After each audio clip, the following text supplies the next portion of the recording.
Il y avait des choses que Camille Moreau avait imaginées 1000 fois.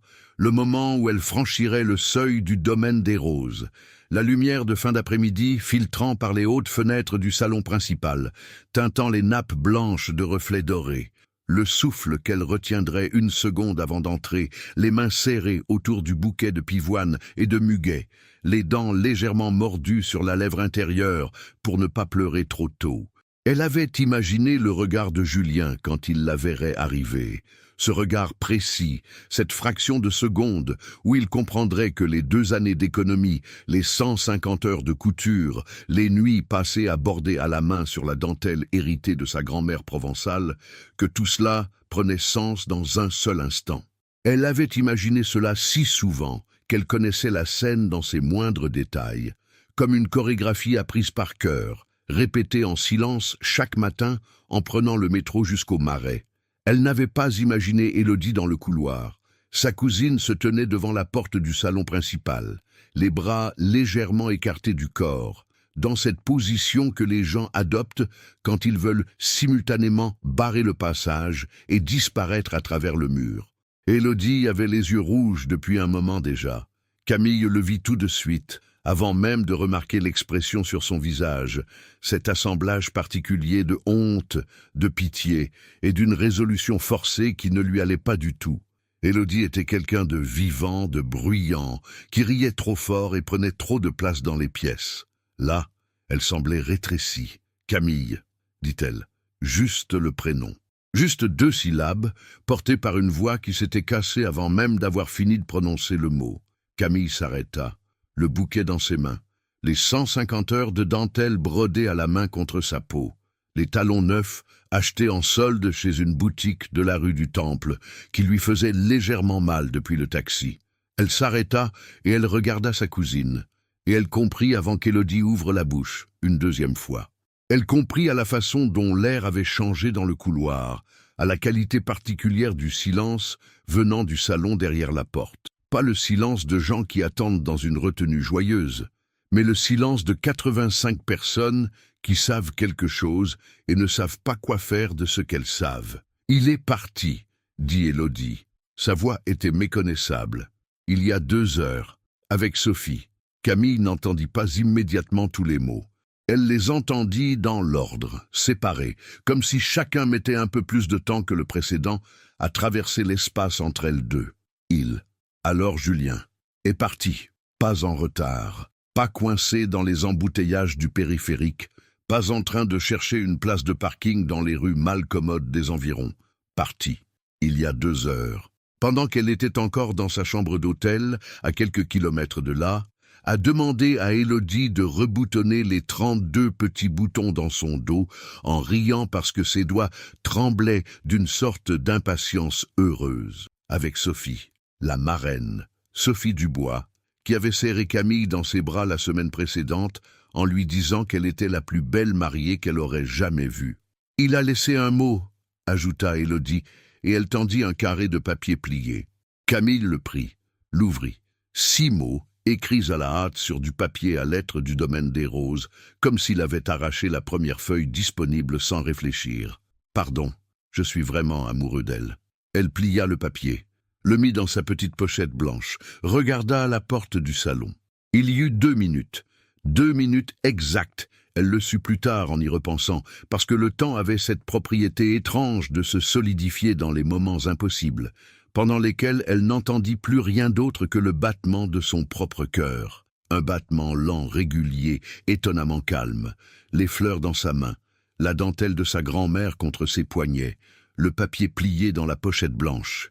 6 mots, 4 ans, 2 années d'économie sur un salaire de 1800 €, 150 heures de broderie à la main à la lumière de la lampe de son atelier, les doigts raidis, les yeux fatigués, avec une patience qu'elle n'avait encore jamais donnée à rien d'autre.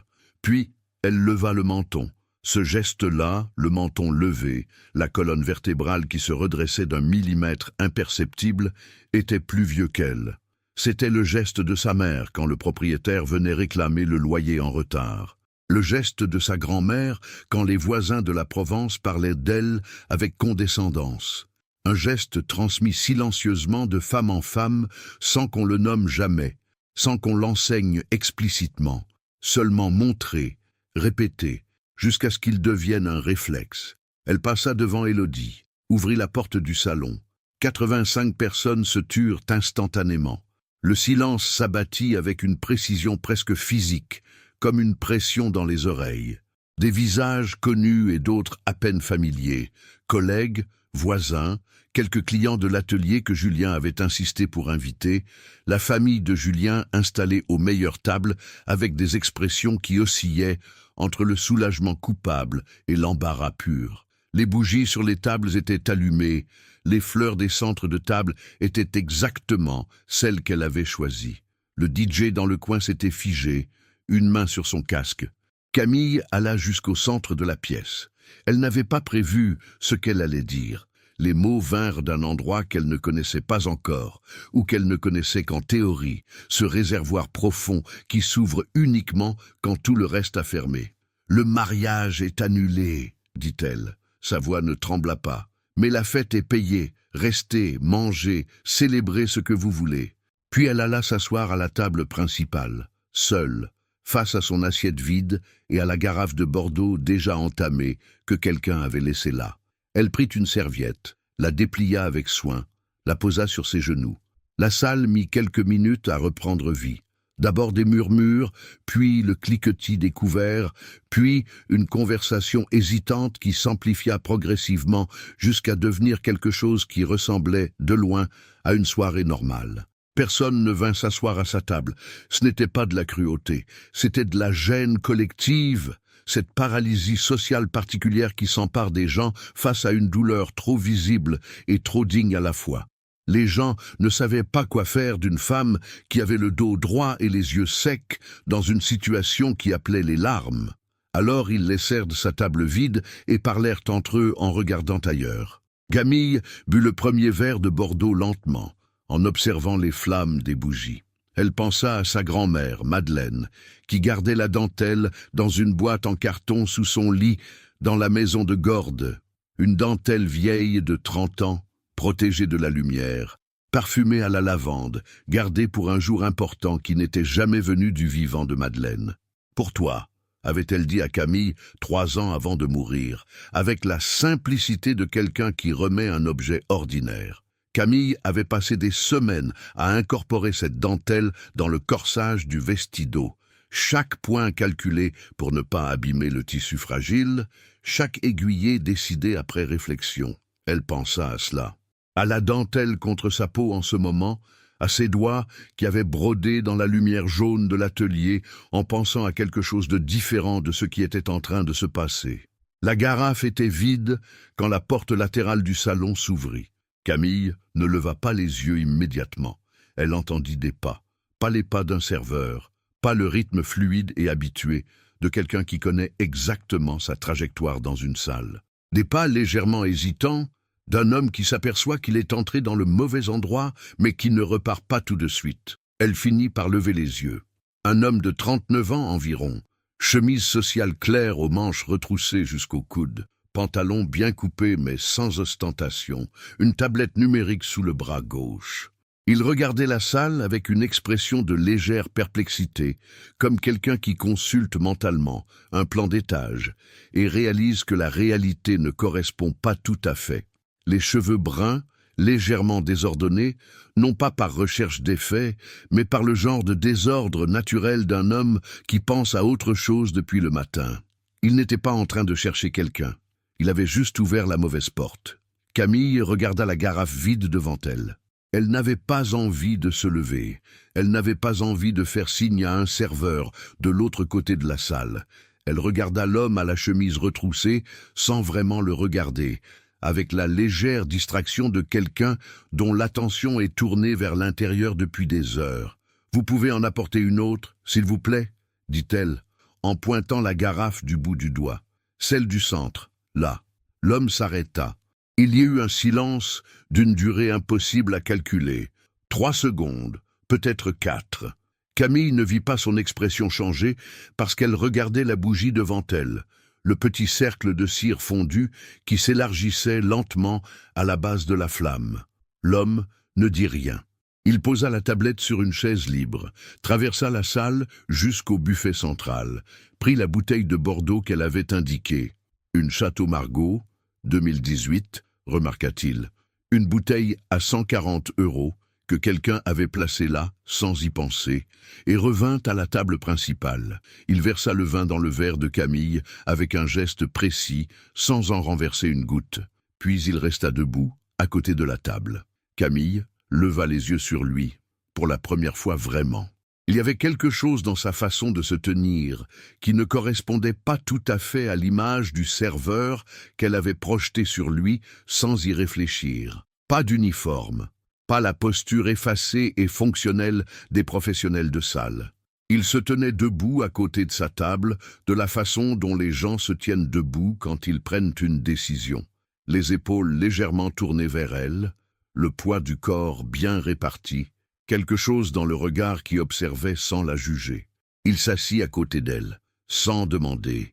Camille n'eut pas de réaction. Elle but une gorgée de Bordeaux. L'homme regardait la salle devant eux, les tables occupées, le murmure des conversations, les bougies qui vacillaient doucement dans la climatisation du salon. Ils ne se parlèrent pas. 10 minutes passèrent dans un silence qui aurait dû être inconfortable et qui, par une propriété étrange de ce soir-là, ne l'était pas. Ce fut Camille qui parla en premier, les yeux toujours fixés sur les flammes des bougies. « J'ai passé 2 ans à planifier ce dîner, dit-elle. » Sa voix était égale, informative, dépourvue du tremblement qu'elle aurait dû normalement contenir. « Je coûte des robes de mariée depuis 8 ans. » Une pause. « C'est ironique, vous ne trouvez pas ?» Ce n'était pas vraiment une question. L'homme à côté d'elle ne répondit pas immédiatement non plus. Il regarda ses mains posées à plat sur la nappe blanche, puis la salle, puis les mains de nouveau. « Il y a des ironies qu'on ne commande pas, » dit-il enfin. Sa voix était grave, posée. La voix d'un homme peu habitué à parler pour ne rien dire, qui choisissait ses mots avec une économie naturelle. Camille tourna légèrement la tête vers lui. Pour la première fois depuis qu'elle était entrée dans ce salon, quelque chose dans sa poitrine se déplaça très légèrement. Pas un allègement, pas encore, mais le début d'une modification dans la pression constante qui était là depuis le couloir, depuis la voix cassée d'Élodie, depuis les 6 mots sur le papier à lettres du domaine des roses. C'est à ce moment que la porte principale du salon s'ouvrit sur le gérant de l'établissement, un homme d'une 50aine d'années en veste noire, qui parcourut rapidement la salle des yeux et localisa l'homme assis à côté de Camille avec un soulagement manifeste. « Monsieur Girard, dit-il en approchant à pas rapides, légèrement essoufflé. Je suis désolé, l'équipe vous attend au premier étage. Nous avons le rapport de la dernière inspection et les relevés de... » Il s'interrompit en réalisant que son interlocuteur était assis à la table de la mariée abandonnée, dans un salon qu'il n'était pas censé avoir rejoint. Camille se tourna lentement vers l'homme à côté d'elle. Il y eut un moment, bref, dense, chargé d'une recomposition rapide de la réalité, pendant lequel elle reconstruisit mentalement la scène depuis le début. L'homme qui était entré par la porte latérale, la tablette sous le bras, la façon dont il regardait l'espace avec le regard de quelqu'un qui évalue, qui mesure, qui possède, la façon dont il avait traversé la salle jusqu'au buffet sans jamais sembler hors de sa place, pas parce qu'il faisait semblant d'y être à sa place, mais parce qu'il l'était. « Vous êtes le propriétaire de cet endroit, » dit Camille. Ce n'était pas une question. L'homme, Antoine Girard, comprit-elle maintenant, le nom qui figurait sur tous les documents du contrat de location qu'elle avait signé 4 mois plus tôt. Le groupe Girard, 5 espaces événementiels en Île-de-France, 35 millions d'euros de patrimoine, estimé selon l'article de Le Figaro Économie qu'elle avait vaguement lu dans la salle d'attente de son médecin, la regarda sans détourner les yeux. « Et vous m'avez envoyé chercher du vin, » dit-il. Camille prit la bouteille. Remplit le verre d'Antoine avec le même soin qu'il avait mis à remplir le sien. « C'est juste, » dit-elle. Le gérant resta immobile quelques secondes de trop, les yeux passant de l'un à l'autre avec l'expression de quelqu'un qui tente de reclasser une situation dans une catégorie connue et n'y parvient pas. Antoine lui adressa un signe de tête bref, un de ces gestes qui signifient à la fois « j'ai entendu » et « pas maintenant ». la gestuelle comprimée d'un homme habitué à diriger sans élever la voix. « 10 minutes, dit-il. Le gérant repartit. La porte se referma avec un claquement discret. Camille but une gorgée de Bordeaux. Elle sentait les regards des tables proches.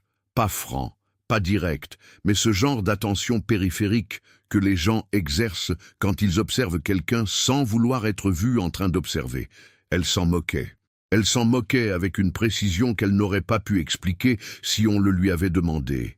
Pas de l'indifférence feinte, pas de l'orgueil blessé qui se déguise en hauteur, mais une véritable absence de disponibilité pour ce que les autres pensaient d'elle ce soir-là.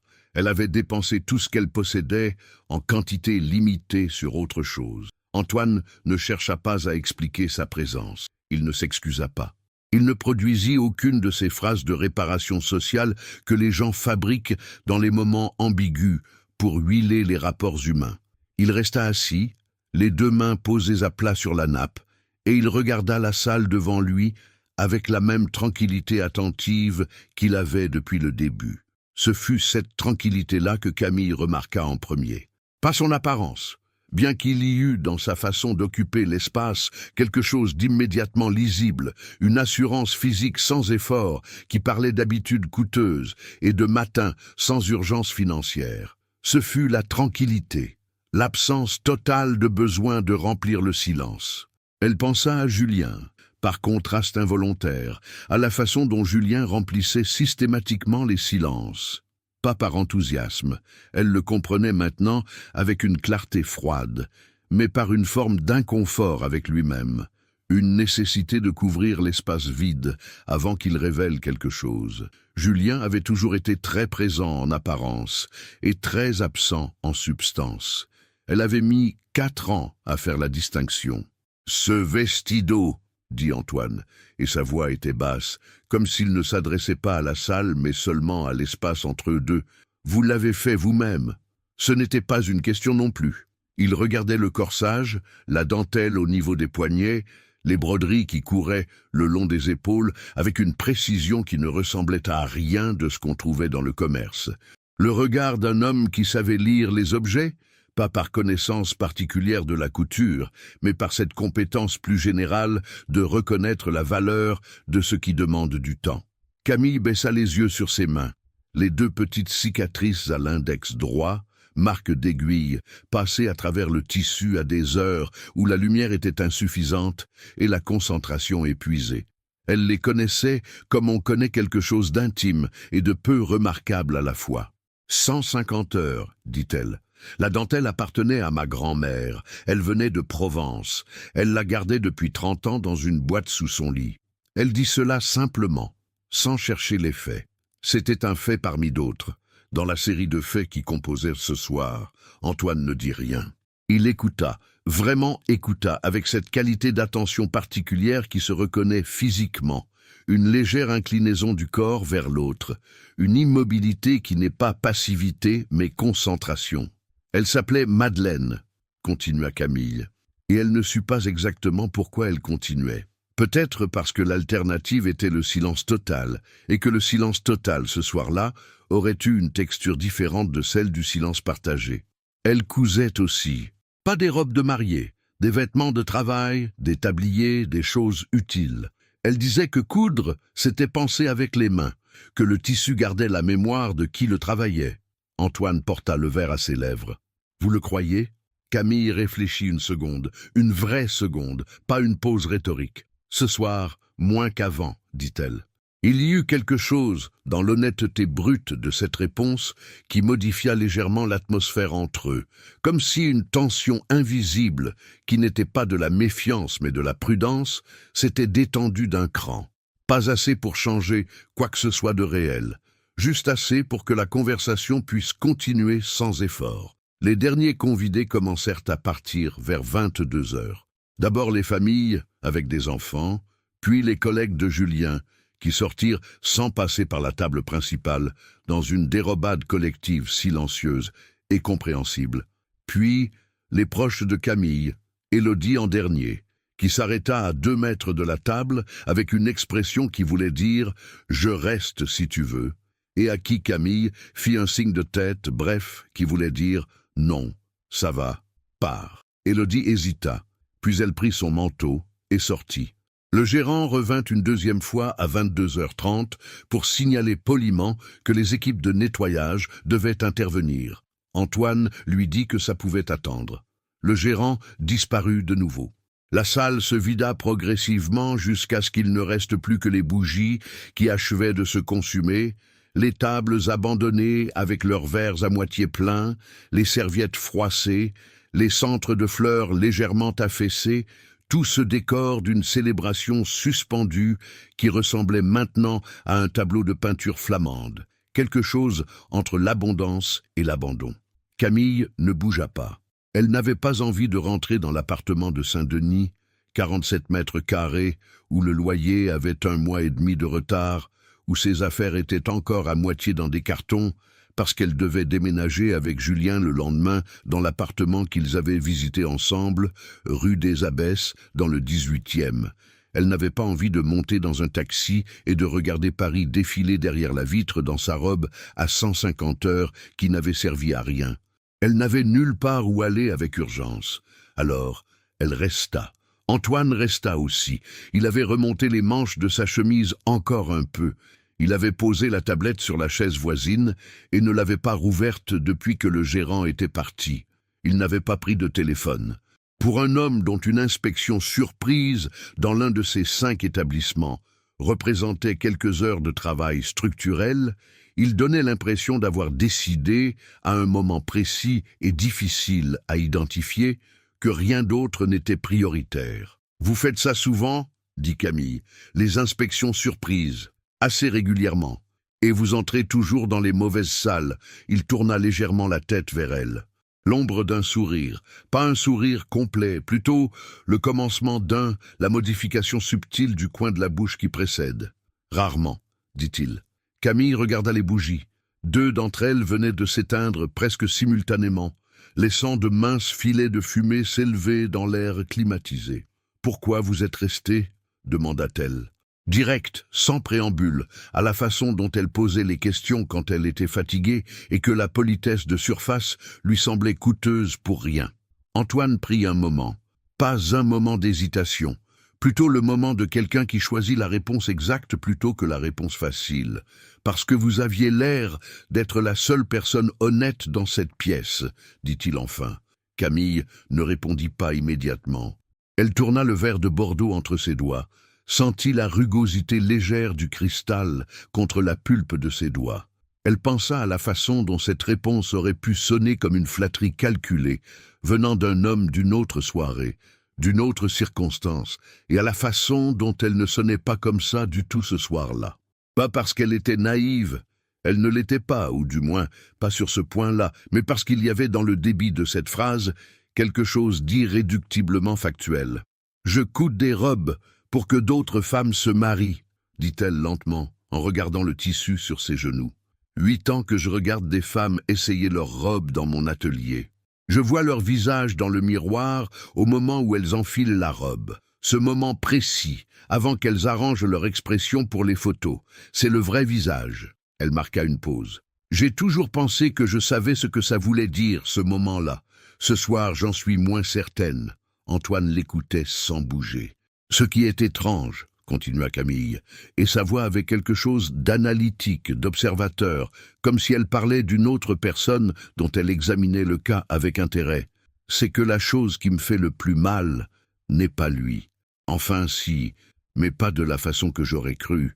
Ce qui me fait mal, c'est la robe. » Elle toucha le bord de la dentelle à son poignet.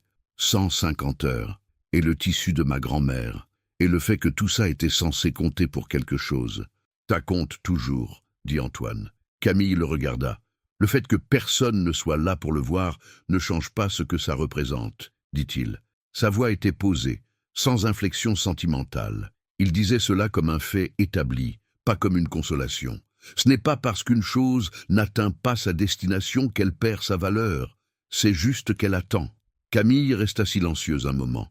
Pas un silence de réponse différée, un silence de quelqu'un qui entend quelque chose et le retourne lentement dans sa tête pour en vérifier la densité. Dehors, Paris continuait dans son indifférence ordinaire.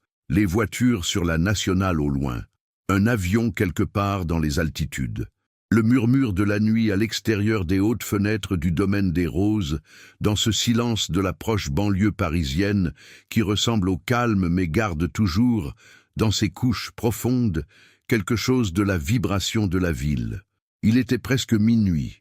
Les bougies continuaient à s'éteindre l'une après l'autre sur les tables abandonnées. Antoine se leva pour aller chercher un dernier verre d'eau à la table du fond. Il revint avec 2 verres, en posa un devant Camille, sans un mot.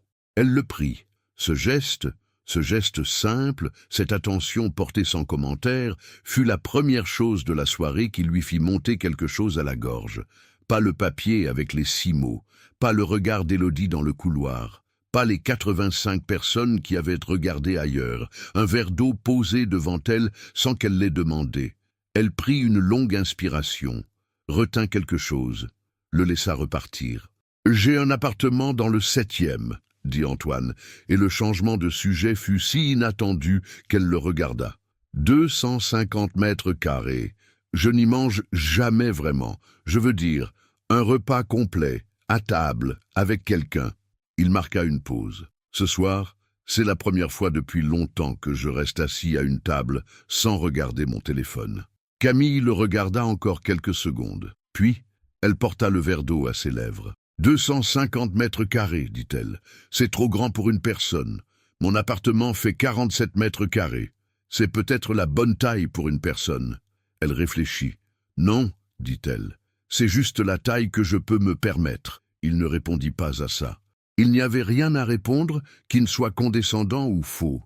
Et il le savait, et le fait qu'il le sache sans avoir à le démontrer était lui aussi quelque chose que Camille enregistra sans y attacher encore de signification particulière.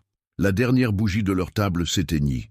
Dans l'obscurité relative du salon presque vide, Paris brillait par les fenêtres, les lumières orangées des lampadaires, le reflet d'un ciel qui n'était jamais complètement noir au-dessus de la ville, la silhouette lointaine et floue de la banlieue qui s'étendait jusqu'à l'horizon. Ils restèrent encore 1 heure après ça. Camille rentra à Saint-Denis à 1h20 du matin dans un taxi qu'Antoine avait appelé sans lui demander la permission. Le même geste silencieux, pratique, sans commentaire. Elle ne le remercia pas parce que cela lui aurait semblé disproportionné et faux, et elle avait l'impression que lui non plus n'avait pas besoin du remerciement pour savoir que le geste avait été reçu. Elle lui dit bonsoir depuis la portière du taxi. Il lui dit bonsoir depuis le perron du domaine des Roses, et c'était tout. Pas d'échange de numéros, pas de promesse vague de se revoir, pas de cette phrase suspendue que les gens prononcent quand ils ne savent pas comment terminer une rencontre qui a eu plus de poids qu'ils ne s'y attendaient. Le taxi prit l'autoroute. Camille regarda la ville défiler derrière la vitre, la dentelle de sa grand-mère encore contre ses poignets, le Bordeaux légèrement présent dans la tiédeur de sa gorge. Elle ne pensa pas à Julien. Elle essaya une fois, de façon presque délibérée, comme on appuie sur une dent pour vérifier si elle fait encore mal, et ce qu'elle trouva n'était pas le vide qu'elle avait redouté, ni la douleur aiguë qu'elle avait anticipée, mais quelque chose de plus complexe et de plus difficile à nommer. Une tristesse qui n'était pas tout à fait pour lui, mais pour l'idée qu'elle s'était faite de lui depuis 4 ans, pour la version de Julien qu'elle avait construite avec soin et à laquelle elle avait accordé une confiance que la version réelle n'avait jamais méritée. Elle rentra. Elle ôta le vestido avec précaution, le suspendit sur le cintre rembourré qu'elle avait fait spécialement pour lui.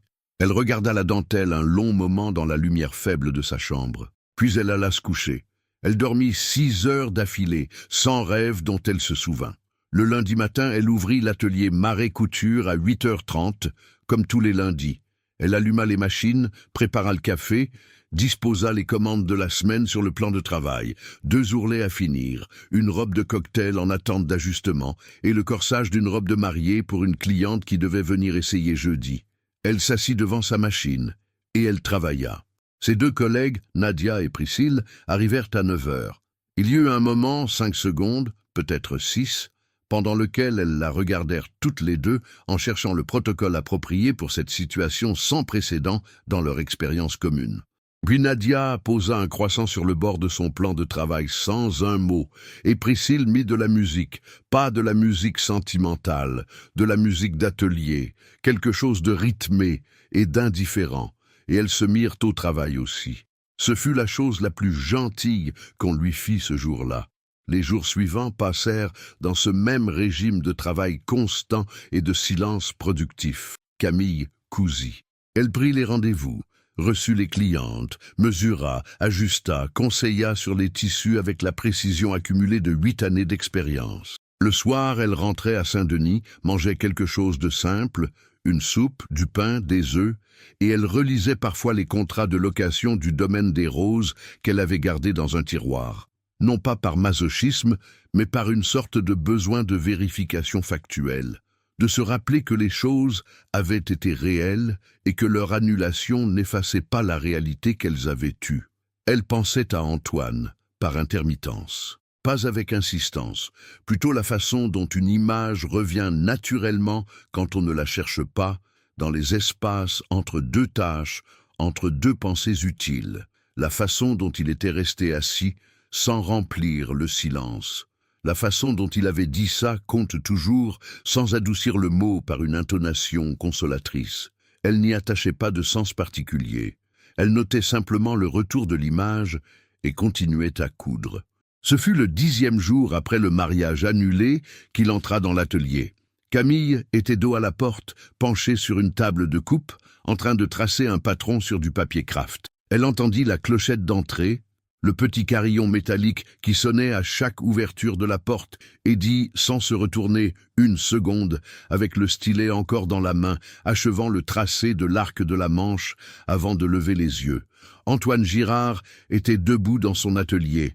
Il avait une chemise différente, bleue cette fois, toujours les manches retroussées, toujours le pantalon bien coupé, sans ostentation. Il tenait ses clés de voiture dans la main droite, avec un naturel qui indiquait qu'il n'avait pas préparé sa posture d'entrée, qu'il était simplement là, dans son atelier, au milieu des rouleaux de tissu et des mannequins habillés à moitié, et des bobines de fil alignées sur les étagères, comme si c'était un endroit qu'il connaissait. « Vous avez mentionné la technique de brodado sur le fil de soie, dit-il. Jeudi soir. » Une pause. « Je voulais voir de près. » Camille le regarda une seconde sans expression particulière. Elle posa le stylet sur la table. « Vous avez retrouvé l'adresse comment ? » « Le contrat de location du domaine des Roses, l'adresse de facturation. » Elle hocha la tête lentement. C'était une réponse honnête, directe, sans habillage. Elle aurait pu être irritée qu'il soit venu sans prévenir, qu'il ait utilisé les informations administratives du contrat pour localiser son lieu de travail. Elle constata qu'elle ne l'était pas. Elle ne s'attarda pas sur cette constatation. « La machine est en route, » dit-elle, en se retournant vers la table de coupe. « Si vous voulez voir, approchez. » Il approcha.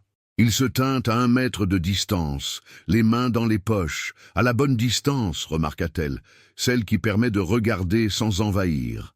Elle lui expliqua le patron, la structure du corsage, la façon dont la dentelle ancienne devait être fixée au support moderne sans perdre sa souplesse originelle. Elle parla avec la précision économique de quelqu'un qui explique ce qu'il connaît vraiment, sans pédagogie forcée et sans simplification. Il posa 2 questions techniques, précises, qui démontraient qu'il avait écouté et non pas seulement attendu que les mots s'arrêtent. Il repartit 25 minutes plus tard. « À bientôt peut-être, » dit-il depuis la porte. « Peut-être, » dit Camille, sans lever les yeux du tissu. Il revint le surlendemain, puis 3 jours après. La 3e fois, Nadia attendit qu'il soit reparti, puis se plaça délibérément dans le champ de vision de Camille, avec l'expression de quelqu'un qui retient quelque chose depuis trop longtemps. Camille lui rendit son regard sans ciller. « Il y a du café, » dit Camille. « Je sais qu'il y a du café, » dit Nadia. « Ce n'est pas ce que j'allais dire. Je sais ce que tu allais dire. » Alors il vient regarder les techniques de brodado sur fil de soie. Nadia resta silencieuse 3 secondes. 3 fois en 1 semaine. La soie, c'est compliqué, dit Camille. Nadia prit le café et retourna à sa machine sans ajouter rien d'autre, mais avec le sourire légèrement comprimé de quelqu'un qui décide de laisser les choses se déployer à leur propre rythme. Ce fut Antoine qui proposa la boulangerie, la petite boulangerie de la rue de Turenne, à 2 minutes à pied de l'atelier, avec ses tables en bois clair et son odeur de farine chaude et de café serré qui imprégnait jusqu'aux vêtements. Il arriva un mardi matin à 7h45, avant l'ouverture de l'atelier, avec la désinvolture légèrement calculée de quelqu'un qui a réfléchi à la proposition, mais ne veut pas que ça se voie. « J'avais un rendez-vous annulé dans le quartier, dit-il. Camille le regarda une seconde. Elle prit son manteau. Ils prirent leur café au comptoir et s'installèrent à la petite table du fond, celle qui donnait sur la rue, les pavés mouillés par la pluie de la nuit, les volets des boutiques encore fermés, un livreur à vélo qui disparaissait au coin de la rue de Bretagne. Paris, à 8h du matin dans le Marais, avait cette qualité particulière de ville qui n'a pas encore tout à fait commencé. Un calme de surface sous lequel se préparait l'agitation ordinaire de la journée. Camille parla de tissu, de la commande de soie Grège qu'elle attendait depuis 3 semaines d'un fournisseur lyonnais, de la cliente qui voulait un bustier structuré pour un mariage en Bretagne en juin et qui changeait d'avis sur la couleur tous les 4 jours, de la différence entre la dentelle de Calais et la dentelle de Chantilly et pourquoi l'une ne remplaçait jamais vraiment l'autre malgré leur ressemblance apparente. Elle parla sans effort, avec la fluidité naturelle de quelqu'un qui parle de ce qu'il sait vraiment et qui n'a pas besoin de construire une image de lui-même pour être intéressant. Antoine écoutait. Il l'écoutait avec cette même qualité d'attention dense qu'il avait eue au domaine des roses. Pas l'écoute polie de quelqu'un qui attend son tour, mais quelque chose de plus actif, de plus engagé, la façon d'écouter d'un homme qui considère que ce qu'on lui dit a de la valeur et qui ne va pas faire semblant du contraire par économie d'attention. Il parla peu de lui. Ce qu'il dit, il le dit dans les espaces où elle lui posait des questions directes, sans précaution oratoire, parce que c'était aussi la façon dont Camille fonctionnait depuis toujours. Il dit qu'il avait repris le groupe Girard à 32 ans après la mort de son père, que les 5 espaces événementiels représentaient 22 ans de travail paternel qu'il avait décidé de ne pas brader même quand des acheteurs s'étaient présentés avec des offres raisonnables. Il dit que son mariage avait duré 2 ans et 2 mois et qu'il avait été clair pour les 2 parties dès la première année, que ce n'était pas le bon, mais qu'ils avaient tous les 2 mis trop de temps à admettre l'évidence. Il dit cela sans amertume, sans cette façon que les gens ont parfois de raconter leurs échecs sentimentaux en distribuant les torts pour en sortir avec un bilan favorable. Il dit simplement ce qui s'était passé, comme on décrit une topographie. « Vous ne mangez vraiment jamais à table ?» dit Camille, en se souvenant de ce qu'il avait dit dans la salle vide du domaine des roses. « Je mange, dit-il. Je ne partage pas le repas. C'est différent. » Oui, elle tourna sa tasse entre ses mains. Le café était fort, légèrement acide, avec cette amertume propre aux bons expressos qui n'essaient pas de plaire à tout le monde. « L'appartement de 250 mètres carrés, dit-elle. « Oui. Vous avez des plantes ?»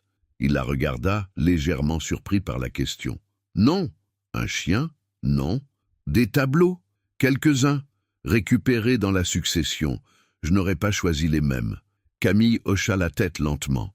Elle pensait à son appartement de Saint-Denis, les 47 mètres carrés, avec le tissu suspendu un peu partout, les rouleaux dans le couloir, parce qu'elle n'avait pas de réserve à l'atelier pour tout stocker, la petite fenêtre qui donnait sur la cour intérieure et par laquelle entrait un carré de lumière le matin pendant exactement 40 minutes, une lumière blanche et précise qu'elle aimait pour couper les fils à l'œil.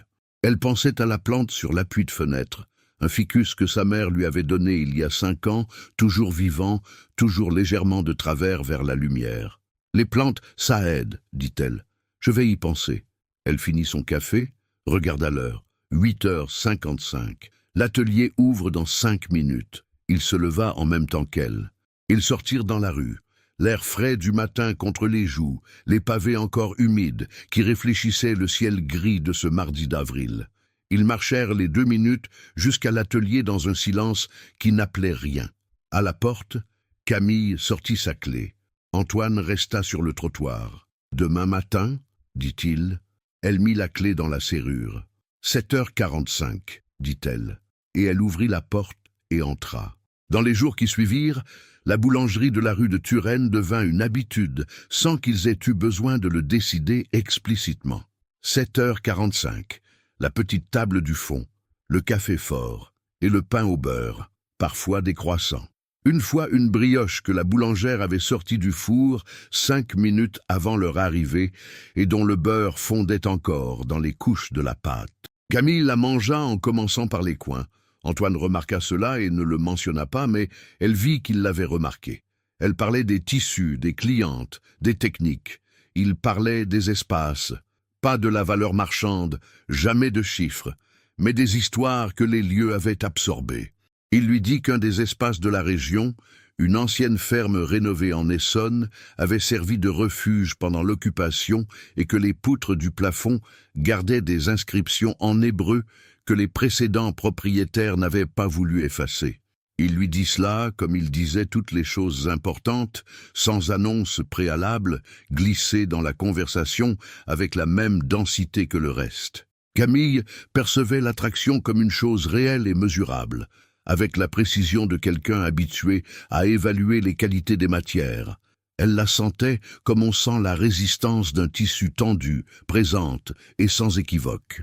Elle la percevait et elle l'accompagnait avec prudence, pas par méfiance envers lui spécifiquement, mais par méfiance envers elle-même, envers cette capacité qu'elle s'était découverte en relisant les 4 années avec Julien d'investir davantage que le réel ne méritait. Il y avait aussi le reste, ce reste qu'elle ne nommait pas encore, mais qui existait. Il rentrait dans un appartement de 250 mètres carrés dans le 7e arrondissement. Elle rentrait à Saint-Denis avec un loyer en retard. Il dînait seul par choix. Elle dînait seule par circonstance. Ce n'était pas la même chose. Ces choses-là ne se disaient pas à 7h45 dans une boulangerie du Marais, mais elles étaient là, dans l'épaisseur de l'air entre eux, dans certains silences qui avaient une texture différente des autres. Cela faisait 3 semaines et 2 jours depuis le domaine des Roses, quand la Colonista publia la photo. Camille la vit sur son téléphone pendant la pause du déjeuner, entre 2 bouchées d'une salade préparée la veille dans sa petite cuisine de Saint-Denis. La photo avait été prise depuis le trottoir d'en face, à travers la vitrine de la boulangerie. Un angle légèrement flou qui rendait la scène presque impressionniste. 2 silhouettes penchées l'une vers l'autre sur une petite table en bois, des cafés devant eux, la lumière du matin venant de la gauche. On reconnaissait Antoine sans difficulté. On reconnaissait Camille à la façon dont elle tenait sa tasse, les 2 mains autour, un geste qu'elle avait depuis l'enfance et qu'elle ne voyait jamais dans les miroirs, parce qu'on ne se regarde pas soi-même prendre son café. La manchette était sobre dans sa cruauté, héritier Girard et la petite couturière du scandale du mariage. Ce fut le mot « petite » qui atterrit avec la précision d'une aiguille dans un tissu serré, pas la couturière. Pas même la couturière du scandale, la petite couturière, comme si l'adjectif avait été choisi non pas pour décrire, mais pour situer, pour établir une distance, rappeler un ordre, signaler que l'un des 2 personnages de cette photo appartenait à une catégorie qui ne justifiait pas d'en dire davantage. Camille finit sa salade. Elle lut l'article en entier. 3 paragraphes qui ne contenaient aucun fait vérifié, seulement des sous-entendus construits autour d'une photo de boulangerie et du récit de la soirée du domaine des Roses que quelqu'un avait visiblement reconstitué à partir de plusieurs sources. L'article mentionnait le mariage annulé, citait Antoine comme l'héritier du groupe immobilier événementiel, décrivait Camille comme la mariée abandonnée devenue fréquentation régulière du milliardaire, et se terminait par une question rhétorique sur ce que ce rapprochement pouvait bien signifier pour l'avenir du groupe Girard. Elle posa le téléphone sur la table, reprit son café, refroidi, légèrement amer. Le tissu d'une robe à finir était étalé sur la table de coupe à 2 mètres d'elle, une soie blanche qui attendait. Elle écrivit le message à Antoine sans brouillon, directement, avec la vitesse des gens qui savent exactement ce qu'ils pensent et n'ont pas besoin de reformuler. « Je ne veux pas être ta petite histoire curieuse d'homme riche qui a décidé de changer de vie. J'ai trop d'orgueil pour ça. » Elle envoya. Elle posa le téléphone face contre la table. Elle alla finir la barre de la robe blanche. Elle attendit une réponse pendant le reste de l'après-midi sans se permettre de vérifier l'écran trop fréquemment. Une fois toutes les heures, elle se l'autorisa avec la discipline de quelqu'un qui s'est fixé une règle pour ne pas se transformer en quelqu'un d'autre. Rien à 16 heures, rien à 17. À 18 heures, elle ferma l'atelier, dit bonsoir à Nadia et Priscille, descendit à pied jusqu'à la station de métro Ars et Métiers et prit la ligne 11 jusqu'à République avant de changer.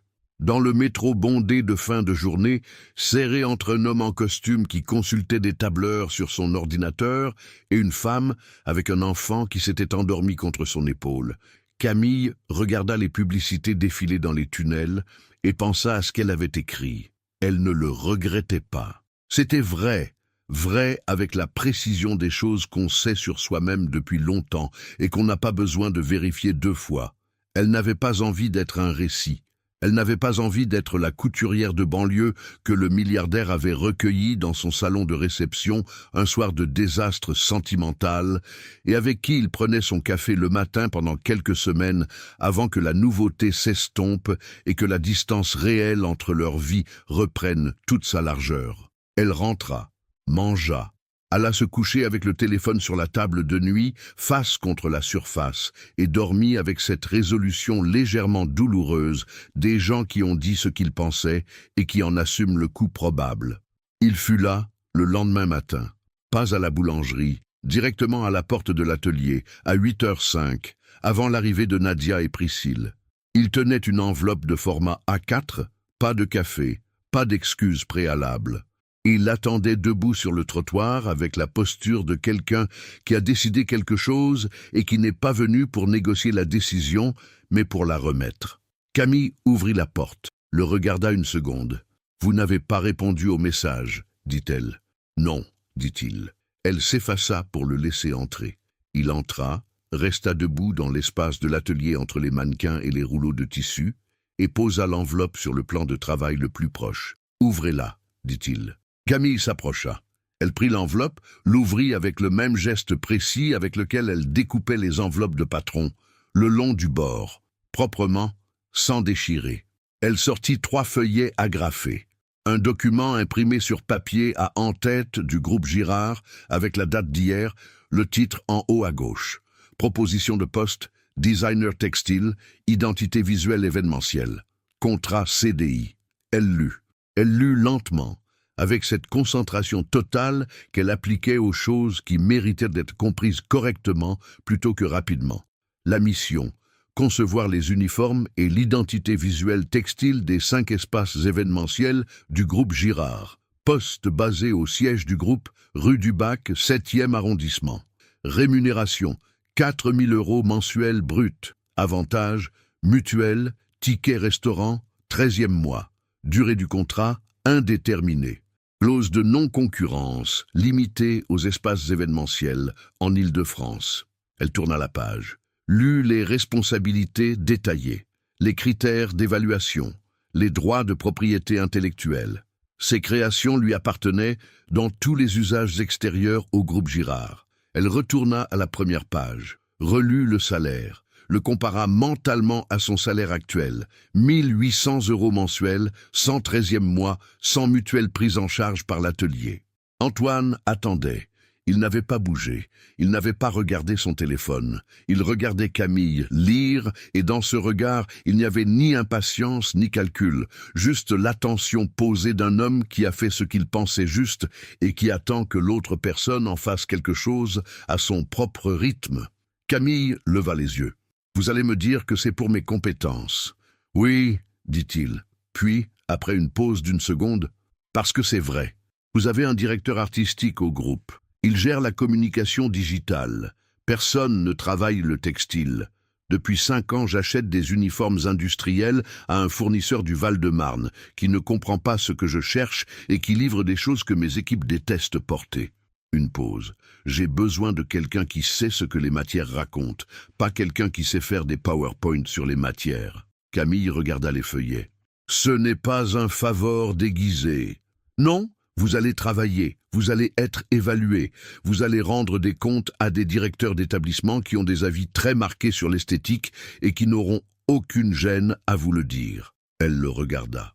Et entre vous et moi, il soutint son regard sans détourner les yeux. Ce sont deux choses séparées. Vous êtes sûr que c'est possible? Non, dit-il.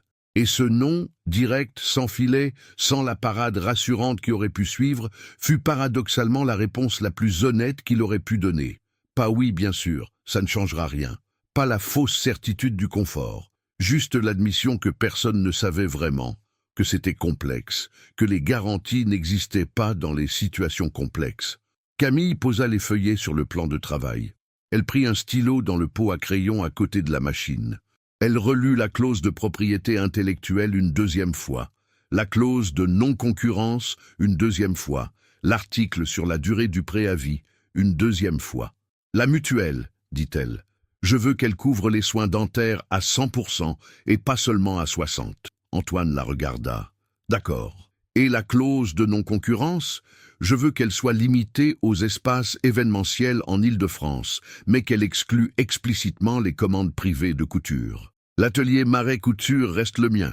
Je continue mes commandes personnelles en dehors des heures de travail. C'est raisonnable. Je veux le modifier par écrit avant de signer. Je ferai préparer un avenant aujourd'hui. Elle posa le stylo, regarda les feuillets encore une seconde. Puis elle leva les yeux sur lui avec cette expression qu'elle avait parfois, nette, frontale, dépourvue de l'enrobage rhétorique que la plupart des gens utilisent pour rendre les choses difficiles à dire, moins abruptes à entendre. Si dans 6 mois, je m'aperçois que ce poste était une façon de me faire exister dans votre vie à moindre risque émotionnel pour vous, dit-elle, je démissionne et je ne vous reparle plus. Le silence qui suivit dura peut-être 4 secondes. Je comprends, dit Antoine. Bien, dit Camille. Elle reprit le stylo et écrivit en marge du premier feuillet les 2 modifications convenues, les datas et ses initiales. Il prit le document, le relut, posa ses propres initiales à côté des siennes. Nadia arriva 10 minutes plus tard, ouvrit la porte, vit Antoine Girard debout dans l'atelier, avec un document à la main, et Camille à sa machine, en train de remettre le fil dans l'aiguille, avec la concentration de quelqu'un qui fait semblant de ne pas être en train de refaire le cours des prochains mois de sa vie. Nadia alla directement au café, en prépara 2, en posa un silencieusement sur le plan de travail de Camille, et un autre sur la table la plus proche d'Antoine, puis elle s'installa à sa propre machine sans un mot. Antoine but le café. Il remercia Nadia d'un signe de tête. Il prit son manteau. Depuis la porte, il dit « L'avenant sera prêt à 16 heures. Je vous l'envoie par mail. Par courrier recommandé, dit Camille, sans lever les yeux. Une pause. Par courrier recommandé, répéta-t-il. Et il sortit. Nadia attendit que la clochette retentisse, puis elle se tourna vers Camille, avec le même sourire légèrement comprimé qu'elle avait eu la semaine précédente, mais plus grand cette fois. Le sourire de quelqu'un qui n'a pas besoin de commentaires pour que la situation soit comprise dans toutes ses dimensions. La soie, c'est vraiment compliqué, dit Nadia. Camille ne répondit pas, mais le fil qu'elle était en train de tendre entre ses doigts se détendit légèrement. Et si quelqu'un l'avait regardé à ce moment précis, juste cette seconde précise, il aurait peut-être vu quelque chose comme un sourire, petit et bref, qui passa sur son visage et disparut avant d'avoir vraiment commencé. Les premiers jours au siège du groupe Girard, rue du Bac, furent exactement ce qu'Antoine avait promis. Pas un favor, pas une parenthèse dorée, pas la version adoucie d'un monde professionnel, rendu confortable par la proximité du propriétaire. L'équipe était constituée de gens qui travaillaient dans l'événementiel depuis longtemps, avec les habitudes et les certitudes que ce genre d'ancienneté fabrique. Ils regardèrent Camille arriver avec sa mallette de tissu et ses planches d'échantillons, avec l'expression polie et légèrement fermée de gens qui savent que quelqu'un vient d'être recruté sans que le processus habituel ait eu lieu et qui ont décidé de se faire leur propre opinion par l'observation plutôt que par la confiance automatique. Marc Lejeune, le directeur du domaine des Roses, fut le premier à lui dire ce qu'il pensait sans détour. Il avait 62 ans, les cheveux gris coupés courts, une façon de croiser les bras pendant les réunions qui signifiait qu'il écoutait, mais qu'il n'avait pas encore décidé si ça valait la peine d'être écouté. Il regarda les premiers échantillons de tissu que Camille avait présentés pour les uniformes, une laine mélangée dans un beige chaud avec une doublure en coton brossé, et dit « Les équipes vont transpirer là-dedans dès le mois de juin. » Camille avait répondu sans défensive « C'est juste, je refais le grammage pour une version été. » Elle prit note. Elle refit.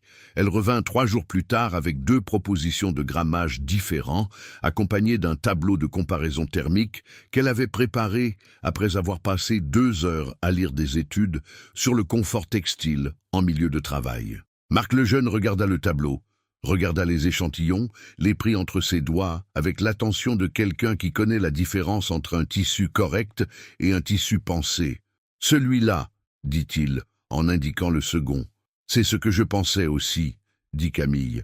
Ce fut le début d'un respect mutuel qui ne passa jamais par les mots, mais s'installait dans les détails, la façon dont il commença à lui envoyer des retours précis plutôt que des impressions vagues, la façon dont elle prit l'habitude de lui soumettre les options avant les réunions formelles pour avoir son avis en amont. Avec Antoine, les choses restèrent dans cet espace intermédiaire que ni l'un ni l'autre ne cherchait à délimiter avec précision. Ils se croisaient au bureau 2 ou 3 fois par semaine, dans les couloirs, en réunion de coordination quand le projet l'exigeait, une fois dans l'ascenseur pendant 20 secondes, qui furent parfaitement ordinaires et qui ne ressemblèrent à rien d'autre qu'à 2 collègues dans un ascenseur. Ils ne cherchaient pas à créer des occasions. Elle ne les évitait pas. Il y avait entre eux une sorte de convention tacite de laisser le temps travailler sans l'accélérer. La boulangerie de la rue de Turenne continua, mais à un rythme différent, non plus quotidien, mais de façon aléatoire, quand ils se trouvaient dans le Marais au même moment, quand l'un des 2 envoyait un message court et factuel qui signifiait, sans l'écrire, demain matin 7h45. Ces matins-là avaient une texture différente des réunions professionnelles, plus lent, plus personnel, avec cette qualité particulière des conversations qui n'ont pas d'ordre du jour et qui vont où elles veulent. Un matin d'octobre, la pluie avait transformé les pavés du Marais en surface réfléchissante et la boulangerie était plus pleine que d'habitude. Des gens qui avaient prolongé leur café en attendant que l'averse s'arrête, des parapluies dégoulinants appuyés contre le mur. Ils s'étaient installés au comptoir faute de table libre, les coudes sur le bois, les cafés serrés devant eux.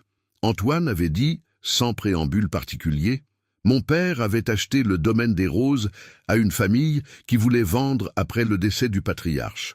Il m'a emmené visiter quand j'avais 11 ans. Je me souviens qu'il y avait des roses sauvages le long du mur nord qui débordaient sur le chemin. Personne ne les avait taillées depuis des années. Il m'a dit que les endroits qui survivent à leurs propriétaires méritent qu'on en prenne soin. » Une pause. C'est la seule chose vraiment utile qu'il m'ait dite sur le métier. Camille avait regardé la pluie par la fenêtre. Ma grand-mère disait que les vêtements qu'on coude avec intention gardent quelque chose de la personne qui les a faits, que si on les regardait de près, on pouvait voir où les pensées avaient changé pendant le travail, là où le poing devenait plus serré, là où il relâchait. Elle avait raison. Je le crois depuis que je coupe professionnellement. On peut voir dans un ourlet si la personne était fatiguée ou concentrée.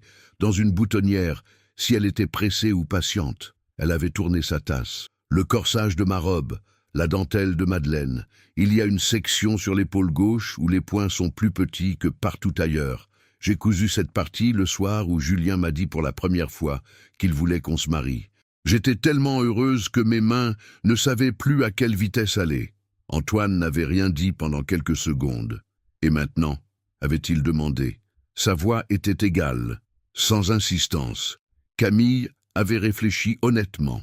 Pas la réflexion rapide qui produit la réponse attendue, mais la vraie, celle qui prend le temps d'aller chercher ce qui est réel, plutôt que ce qui est présentable. Maintenant, cette section me semble juste faire partie de la robe, avait-elle dit enfin. Pas une erreur, pas une marque de quelque chose de douloureux, juste un soir où j'étais heureuse et où mes mains l'ont enregistré. Dehors, la pluie avait légèrement diminué.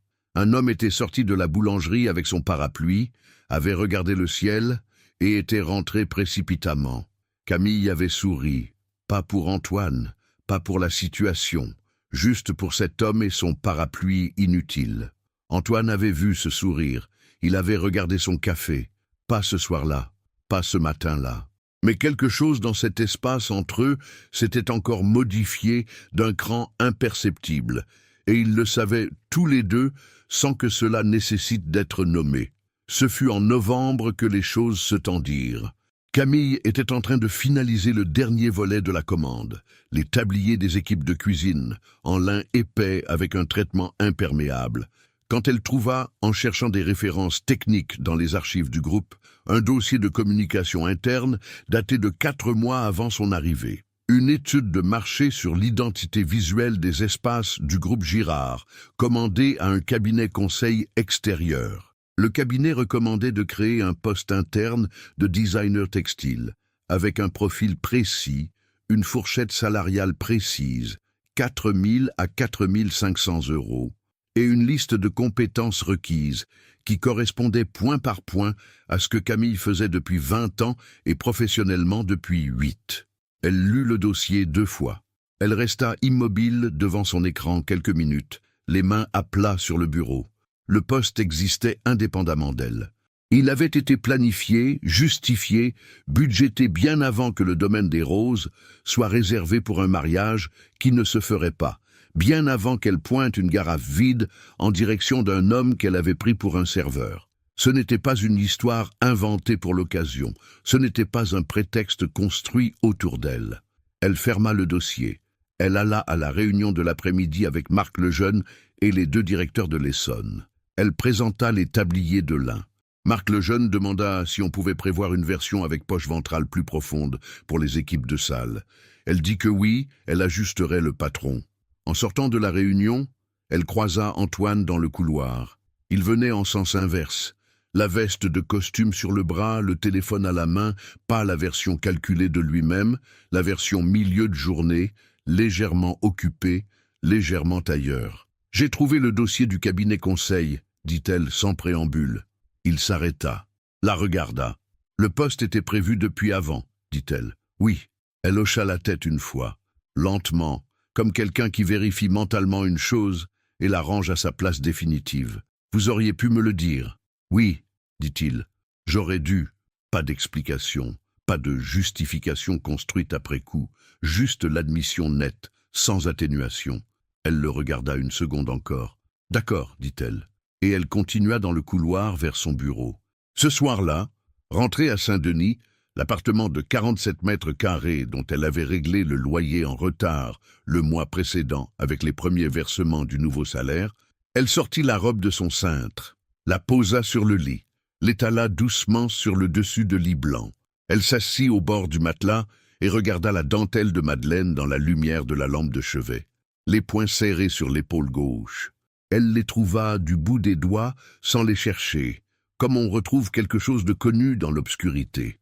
Elle pensa à ce qu'elle avait dit dans la boulangerie, « Juste un soir où j'étais heureuse et où mes mains l'ont enregistré. » Elle pensa à la façon dont cette phrase avait sonné vraie au moment où elle l'avait dite et continuait à sonner vraie maintenant, dans la lumière jaune de sa chambre, avec la robe étalée devant elle et Paris dehors, dans son indifférence ordinaire. Elle pensa à Antoine dans le couloir. « J'aurais dû. » 2 mots. Pas de filet de sécurité émotionnelle, pas de construction défensive. 2 mots qui coûtaient quelque chose et qui avaient été dits quand même. Elle plia la robe avec soin, la remit sur le cintre, l'accrocha à sa place dans la penderie. Elle alla se coucher. Et pour la première fois depuis longtemps, depuis avant le domaine des roses, depuis avant les 6 mots sur le papier à lettres, depuis avant les 150 heures de broderie à la lumière jaune de l'atelier, elle s'endormit sans le sentiment que quelque chose d'important était en suspens quelque part dans sa vie, attendant d'être résolu. Pas parce que tout était résolu, parce que les choses qui ne l'étaient pas encore lui semblaient, pour la première fois, mériter d'attendre à leur propre rythme. Le prix arriva par mail un jeudi matin de janvier, à 7h53. Pendant que Camille était encore dans le métro entre République et Châtelet. Elle le lut sur son téléphone, debout dans le wagon bondé, une main sur la barre d'appui, les yeux qui repassèrent 2 fois sur le même paragraphe pour s'assurer qu'elle avait bien compris. L'événement tissu en création de Lyon, le rendez-vous annuel du secteur textile événementiel, auquel elle n'avait encore jamais participé en tant que nominée, lui décernait le prix de l'innovation textile dans la catégorie Identité visuelle d'entreprise pour l'ensemble du travail réalisé pour le groupe Girard au cours des 6 derniers mois. Le jury mentionnait spécifiquement la cohérence entre l'identité matière et l'identité historique des espaces, la qualité d'exécution des pièces uniformes et ce qu'ils appelaient dans leur communiqué une sensibilité rare à la mémoire des lieux transmise par le choix des matières. Camille resta immobile dans le wagon jusqu'à Châtelet. Les gens montaient, descendaient, la frôlaient. Elle regardait l'écran de son téléphone, avec l'expression de quelqu'un qui tient quelque chose de fragile et qui ne sait pas encore exactement où le poser. Elle ne pleura pas. Elle n'avait pas pleuré le soir du domaine des roses non plus. Ce n'était pas de la sécheresse émotionnelle, c'était autre chose, une façon que les émotions très profondes avaient chez elle de ne pas passer par les larmes, mais par quelque chose de plus silencieux, plus physique. Une chaleur dans la poitrine, une modification dans la façon de respirer, comme si le corps prenait la mesure de quelque chose que les mots n'atteignaient pas encore. Elle sortit à Châtelet. Sur le quai, dans le courant d'air du métro qui remontait depuis les tunnels, elle envoya un message à sa mère. 3 mots. J'ai gagné quelque chose. Sa mère répondit en 30 secondes avec 4 points d'exclamation et un emoji de couronne. Camille sourit. Elle remit le téléphone dans sa poche et prit l'escalier vers la surface. La cérémonie à Lyon était prévue pour un vendredi soir de février, dans la grande salle du Palais de la Bourse, un bâtiment du XIXe siècle avec des plafonds à caissons dorés et des lustres qui avaient survécu à tout, y compris à plusieurs décennies de mauvais goût décoratif. Camille avait pris le TGV le matin même depuis Paris-Lyon, avec une petite valise et le tailleur qu'elle s'était cousu elle-même pour l'occasion. Un tissu de lainage gris anthracite, coupe droite, col légèrement structuré, avec une doublure en soie vieille rose qu'on ne voyait pas mais qu'elle savait là. Elle avait failli ne pas aller seule. Pas Antoine. Il n'avait pas été invité, n'avait pas proposé de venir, et elle n'avait pas demandé. Élodie avait proposé de l'accompagner en apprenant la nouvelle avec cet enthousiasme généreux et légèrement excessif qui était sa façon d'exprimer la fierté. Camille avait dit non, pas durement, pas avec explication, juste non. J'y vais seule, ça me semble juste comme ça. Élodie avait compris, ou du moins avait fait semblant de comprendre, ce qui revenait au même. La vérité était que Camille voulait vivre ce moment dans ses dimensions exactes, sans filtre, sans la médiation d'un regard tiers même aimant. Les choses importantes, elle avait appris à les recevoir seule d'abord, à les tenir dans ses mains quelques heures avant de les partager, pour en connaître le poids réel avant que l'enthousiasme collectif ne modifie la perception. Elle s'assit à sa table dans la grande salle du Palais de la Bourse, entre une directrice artistique d'une maison de mariage bordelaise et un fabricant de tissus techniques lyonnais d'une 60aine d'années, qui lui parla pendant tout le dîner de la différence entre le lin belge et le lin français, avec une passion qui lui rappelait ses propres monologues sur la dentelle de Calais. Elle mangea, elle écouta, elle parla aussi de la soie, des uniformes, de la façon dont les matières changeaient l'expérience des gens qui les portaient 8 heures par jour. Le fabricant lyonnais lui donna sa carte, en partant avec la solennité de quelqu'un qui remet quelque chose d'important. Quand son nom fut annoncé, elle se leva sans précipitation. Le trajet depuis sa table jusqu'à la scène dura peut-être 20 secondes.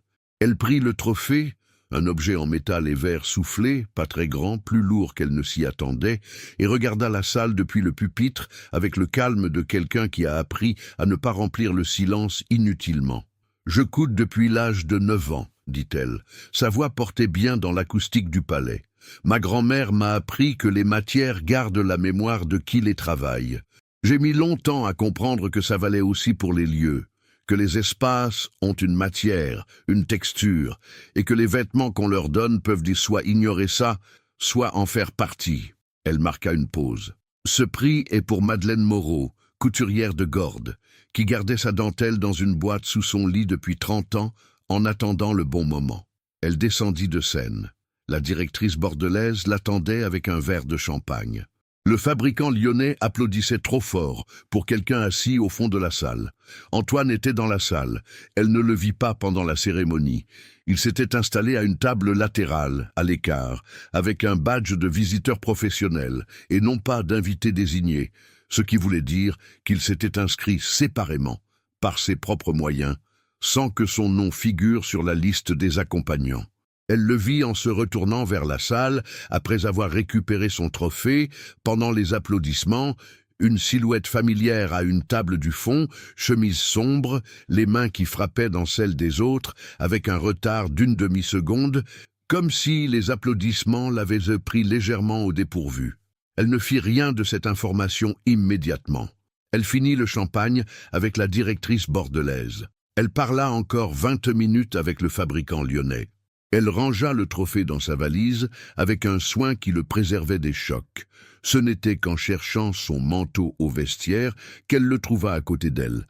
Pas par coïncidence arrangée, simplement parce que sa veste était accrochée 2 cintres plus loin. « Vous étiez là, dit-elle. »« Oui, vous ne m'avez pas dit que vous veniez. »« Non. » Elle prit son manteau, l'enfila. Il prit sa veste. Ils sortirent ensemble dans le froid de Lyon en février. Une nuit claire et sèche, les quais de la Saône à 200 mètres, les reflets des lumières de la ville sur le fleuve qu'on devinait sans le voir, depuis la rue de la République. « Pourquoi ?» dit-elle. Il marcha quelques secondes avant de répondre. Le bruit de leurs pas sur les pavés, l'air froid qui transformait leur souffle en buée légère. « Parce que vous avez dit, en septembre, que vous ne vouliez pas être une histoire curieuse. » Il s'arrêta légèrement, et elle s'arrêta aussi.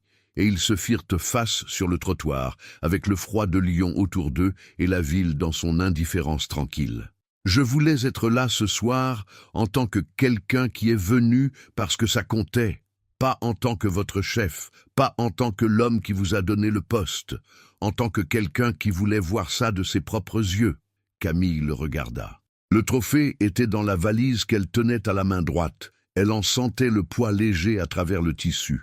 Elle pensa à ce qu'il venait de dire et à la façon dont il l'avait dit, sans construction, sans filet, avec cette économie de mots qui était sa façon à lui de dire les choses qui coûtaient. « Vous auriez pu me dire que vous veniez, » répéta-t-elle, mais cette fois sa voix avait une tonalité différente. « Oui, » dit-il, « j'aurais pu. » Elle regarda les pavés une seconde, puis releva les yeux. « Il y a un bouchon lyonnais ouvert jusqu'à minuit sur les quais, » dit-elle. J'ai lu ça dans le guide du TGV en venant. Antoine regarda en direction des quais. Un bouchon lyonnais, répéta-t-il. Gratin dauphinois, quenelle, vin rouge de la région. Une pause. Une table avec 2 personnes dedans. Il y eut un silence de quelques secondes, pendant lequel les lumières de Lyon se reflétaient dans l'air froid, et quelqu'un, à l'autre bout de la rue, refermait les volets d'un appartement avec le grincement familier du bois ancien. « D'accord, » dit Antoine. Ils marchèrent jusqu'au quai. Le bouchon s'appelait chez Fernand et avait exactement l'apparence des lieux qui n'ont jamais eu besoin de se moderniser parce qu'ils avaient trouvé leur forme définitive depuis longtemps. Nappes à carreaux rouges et blancs, bouteilles en carafe, une ardoise avec les plats du soir écrits à la craie, une chaleur dense et une légère odeur de fromage fondu qui imprégnait jusqu'au manteau. La patronne les installa sans cérémonie à une table pour 2, près de la fenêtre. Elle posa 2 carafes d'eau et une carte courte. Camille commanda les quenelles de brochet. Antoine commanda le gratin et un pot de Beaujolais. La patronne nota sans les regarder et repartit. Ils restèrent en silence quelques minutes. Pas le silence du début, ce silence de précaution des gens qui ne se connaissent pas encore, mais un silence de confort, celui des gens qui n'ont pas besoin de remplir l'espace pour prouver que leur présence est justifiée. « Votre discours, » dit Antoine. « La phrase sur les lieux qui ont une matière. Oui, le domaine des roses, la nuit du mariage annulé. » Il versa le Beaujolais dans les 2 verres. « Je pense souvent à cette nuit. » Camille prit le verre, le fit tourner légèrement. Le vin avait la couleur des cerises foncées, une odeur légèrement terreuse et fruitée qui allait bien avec le froid dehors et la chaleur des nappes à carreaux. « Moi aussi, » dit-elle. « Pas moi aussi. C'était une nuit étrange. »« Moi aussi. C'est difficile à oublier dans les circonstances. Juste moi aussi. » 2 mots avec le même poids que les siens, posés sur la table entre eux comme quelque chose qu'elle avait décidé de ne plus garder uniquement pour elle. Les quenelles arrivèrent dans leur sauce crème, légèrement dorée sur le dessus. Le gratin arriva dans son plat en fonte avec la croûte encore qui crépitait doucement. La patronne posa le tout sans commentaire et repartit vers d'autres tables. Ils mangèrent, vraiment mangèrent. Pas la façon dont on mange dans les repas d'affaires ou dans les dîners où la nourriture est un décor, mais avec l'attention donnée à ce qui est dans l'assiette, à la texture, à la chaleur, à ce plaisir simple et irréductible d'avoir faim et de manger quelque chose de bon dans un endroit qui n'essaie pas de vous impressionner. Camille parla de sa mère, une femme de 58 ans qui travaillait encore à la caisse d'un supermarché de Bobigny et qui lui avait appris à coudre les boutons avant même que Madeleine lui enseigne la dentelle. Une femme qui n'avait jamais eu les moyens de faire ce qu'elle aimait, mais qui n'en parlait pas avec amertume, seulement avec la neutralité factuelle des gens qui ont accepté la forme que leur vie a prise sans l'avoir entièrement choisie. Antoine écoutait, les coudes sur la nappe, le Beaujolais à portée de main.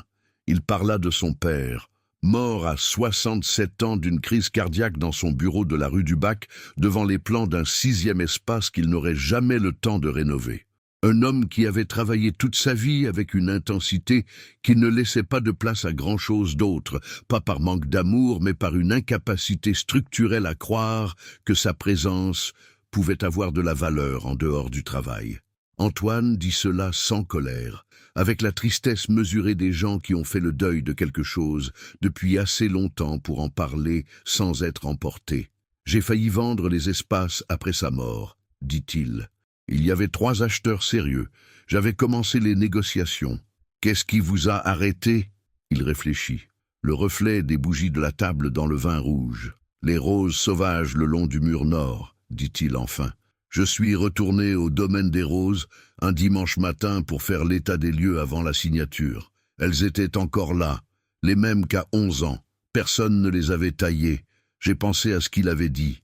Une pause. J'ai rappelé les acheteurs le lundi et j'ai arrêté les négociations.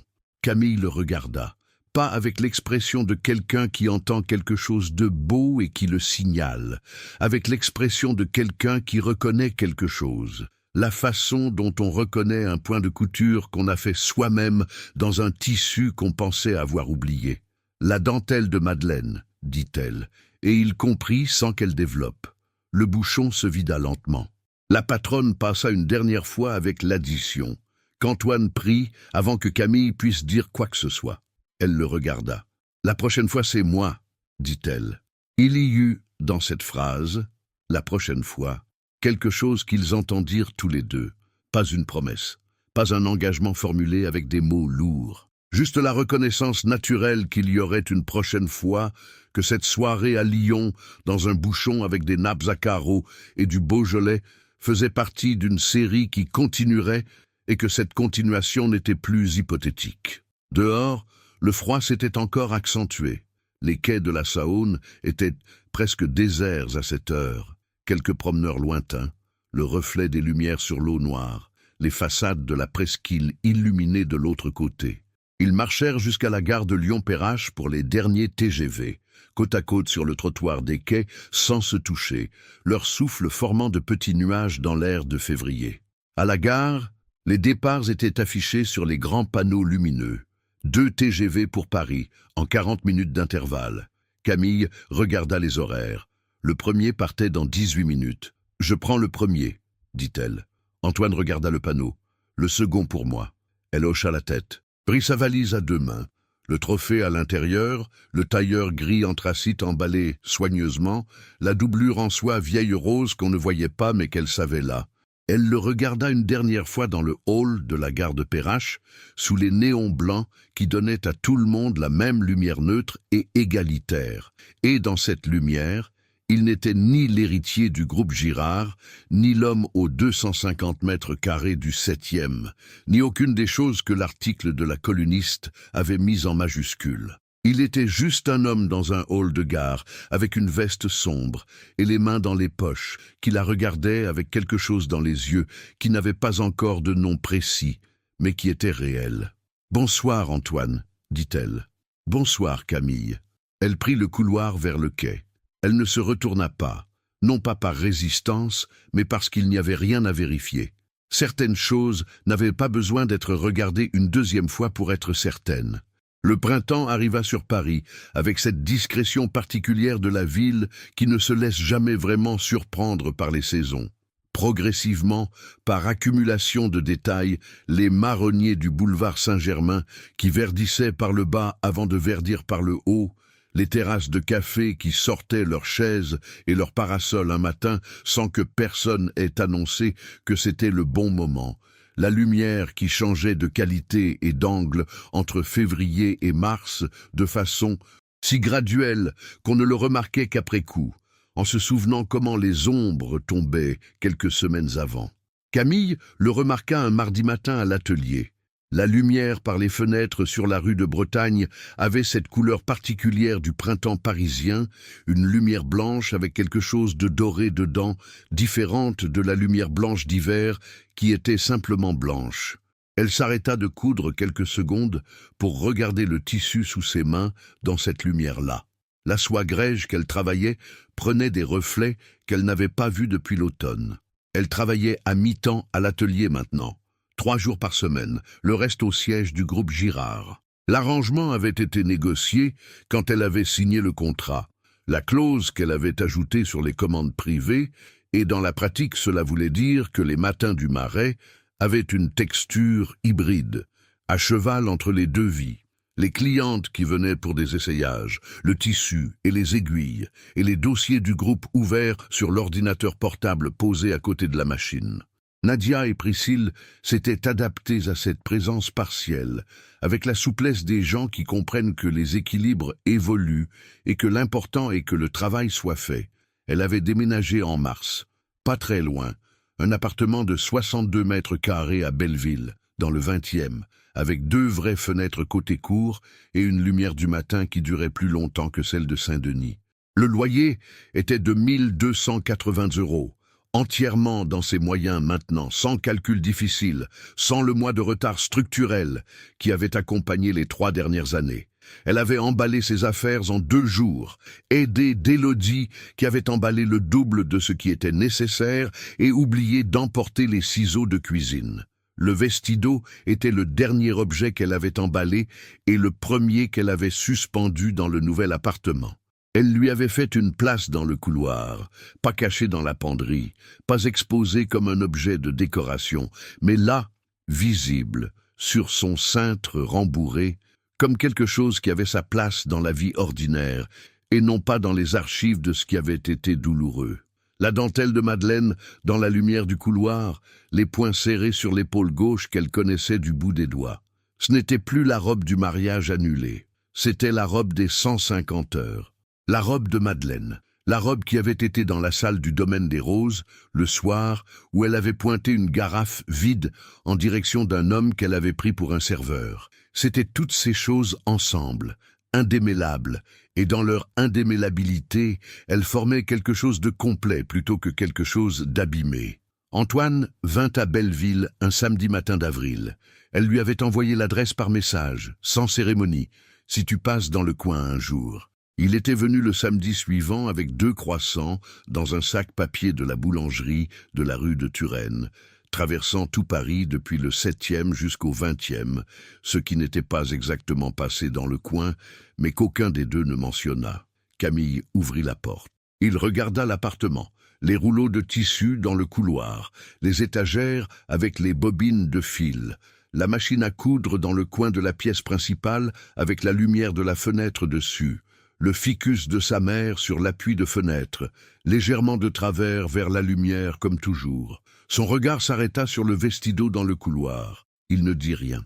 Il regarda la dentelle, les broderies, la façon dont la lumière du couloir traversait le tissu par endroits et en révélait la structure fine. Il regarda quelques secondes de trop pour que ce soit une observation ordinaire. Elle est exactement comme vous la décriviez, dit-il enfin. Camille alla chercher les tasses dans la cuisine. « Asseyez-vous », dit-elle depuis l'autre pièce, et dans ce vous qui persistait entre eux malgré les mois, les cafés, Lyon, les couloirs du groupe Girard, Il y avait quelque chose qu'ils avaient tous les deux décidé de ne pas forcer à changer, parce que parfois, les choses qui semblent des distances sont en réalité des façons de prendre soin. Il s'assit à la table. La table était petite, 2 personnes, pas plus. Elle apporta les cafés, déplia les croissants sur une assiette, s'assit en face de lui. Par les 2 vraies fenêtres côté cour, le printemps entrait avec sa lumière blanche et dorée, et les marronniers de la cour intérieure avaient commencé à mettre leurs feuilles. Pas toutes, pas encore, mais assez pour que le vert soit là, présent, indiscutable. « J'ai une réunion lundi avec les directeurs des 5 espaces, dit-elle, en cassant son croissant par le milieu. Marc Lejeune veut des coussins en lin pour les chaises des salons. Il pense que ça change l'acoustique. » Ça change l'acoustique? Non. Elle but une gorgée de café. Mais ça change la façon dont les gens s'assoient dedans, et ça change l'atmosphère, et indirectement peut-être l'acoustique perçue. Une pause. Je lui donne raison quand même. Antoine la regarda avec ce sourire, le sourire complet, celui qui existait depuis longtemps mais qu'elle voyait de plus en plus souvent maintenant, sans les précautions initiales des premiers mois. Vous lui donnez raison parce qu'il a raison, ou parce que c'est Marc Lejeune. Les 2 ne sont pas incompatibles. Il rit. Pas beaucoup. Antoine ne riait jamais beaucoup. C'était un rire économe. Bref, qui avait d'autant plus de valeur qu'il était rare. Camille entendit ce rire, et ne fit rien de particulier avec, mais quelque chose dans sa poitrine enregistra le son avec la précision de quelqu'un qui sait reconnaître les choses qui ont de la valeur. Ils finirent les croissants. Restèrent à table avec les cafés refroidissant lentement. Par la fenêtre, une pie descendit sur le rebord de la cour, regarda l'intérieur de l'appartement d'un œil jaune et méprisant, puis repartit. « J'ai pris rendez-vous avec un fleuriste, » dit Antoine. Camille leva les yeux. « Pour les espaces? Pour l'appartement du 7e. » Il regarda sa tasse. « Pour des plantes. Quelqu'un qui viendrait s'en occuper une fois par semaine si je suis absent. » Camille le regarda une seconde. Pensa à la conversation. « Vous avez des plantes? »« Non, les plantes, ça aide. Je vais y penser. 5 mois plus tôt, dans une boulangerie sous la pluie, avant Lyon, avant les coussins de Marc Lejeune, avant l'appartement de Belleville et le vestido dans le couloir. Un ficus, dit-elle. Commencez par un ficus. Ils sont difficiles à tuer et ils poussent toujours de travers vers la lumière. Comme le vôtre, comme le mien. » Il hocha la tête, nota mentalement, à la façon dont il notait les choses importantes, sans les écrire, juste un léger changement dans son regard, quelque chose qui s'enregistrait et ne repartait pas. La matinée avança dans ce même régime de conversation ordinaire et de silence qui n'appelait rien. Camille parla du fournisseur lyonnais. Ils avaient passé une commande de lin pour les coussins de Marc Lejeune, et le fabricant avait expédié un échantillon supplémentaire non commandé avec un mot qui disait simplement « pour vos projets personnels ». Antoine parla d'un espace en Essonne qui nécessitait une rénovation partielle et pour lequel il réfléchissait à des interventions qui préservent l'existant plutôt que de le remplacer. Il dit à un moment sans lien apparent avec le reste « Je ne savais pas ce que je cherchais ce soir-là au domaine des roses. Je faisais l'inspection de routine. J'ai ouvert la mauvaise porte. » Camille le regarda. « Je veux dire, » continua-t-il, et sa voix avait cette qualité de quelqu'un qui dit à voix haute quelque chose qu'il a longtemps gardé dans l'espace intérieur où les choses certaines attendent d'être formulées, que je suis entré dans ce salon par erreur et que depuis je n'ai aucun regret d'être resté. Le printemps dans la cour, le ficus de travers, les bobines de fil sur les étagères, les 2 tasses sur la petite table pour 2 personnes. Camille posa les 2 mains à plat sur la table, regarda ses doigts, les 2 petites cicatrices à l'index droit, les marques d'aiguilles des nuits tardives, la peau légèrement durcie au bout des doigts gauches de des années de fil et de tissu. « Le vin que vous êtes allé chercher ce soir-là, » dit-elle. Sa voix était égale, informative, avec cette façon qu'elle avait de dire les choses importantes sur le même ton que les choses ordinaires. « Le Château Margaux, 2018. Oui, ce n'était pas le vin du centre que j'avais indiqué. » Il la regarda. Celui du centre était un Bordeaux générique, à 12 € la bouteille, dit-elle. Vous avez pris le Château Margaux à 140. Je l'ai vérifié sur la facture du traiteur après, quelques semaines plus tard. Une pause. Vous ne m'avez jamais dit que vous avez choisi. Antoine resta silencieux un moment. Non, dit-il enfin. Pourquoi? Il regarda la fenêtre, les marronniers, le vert qui commençait, la lumière d'avril sur la cour de Belleville. Parce que ce n'était pas important que vous le sachiez tout de suite, dit-il. C'était important que ce soit fait. Camille le regarda longtemps.